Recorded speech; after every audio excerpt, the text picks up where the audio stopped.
जिल्ह्यात खानदाड येथील तलाव परिसरात मगरींचा सुळसुळाट मोठ्या प्रमाणात वाढल्याचे चित्र दिसत आहे। या मगरी विशेष करून अंधार पडताच या तलावाच्या काठावर येतात। या भागातून पादचारी ये जा करत असताना अचानक तलावात उडी घेऊन आपल्या अस्तित्वाची जणू स्थानिकांना जाणीवच करून देत असतात।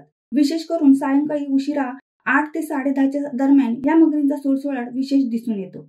रविवार दिनांक 2 मार्च 2025 रोजी रात्री 8:55च्या सुमारास 3 मगरी वस्तीच्या विरुद्ध दिशेने वालेराव साहेब निवासाजवळील असलेल्या मोरीकडे जाताना दिसल्या। तसेच 3 ते 4 मध्यम आकाराच्या मगरी डबक्यात उडी मारून गेल्या।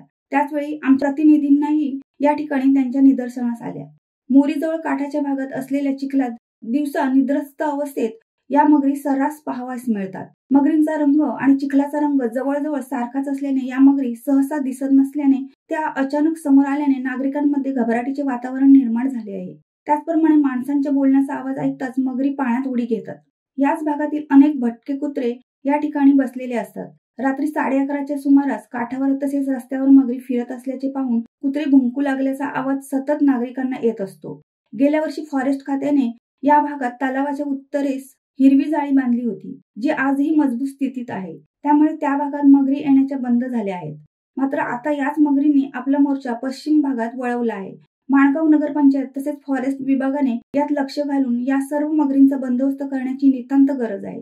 अन्यथा एखाद्या दिवशी पादचारी, ज्येष्ठ नागरिक तसेच लहान मुलांना धोका निर्माण होऊ शकतो। याबाबत आपल्या प्रतिनिधींनी रविवार दिनांक 2 फेब्रुवारी रोजी रात्री 9 वाजता व्हॉट्सअपद्वारे फॉरेस्ट खात्याला तात्काळ माहिती दिली।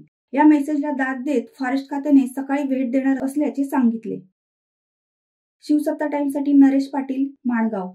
दे धडक बेधडक वृत्त देणाऱ्या आपल्या शिवसत्ता टाइम्स न्यूज चॅनलला लाल बटन दाबून सबस्क्राईब करा आणि बेल आयकॉनला क्लिक करायला विसरू नका।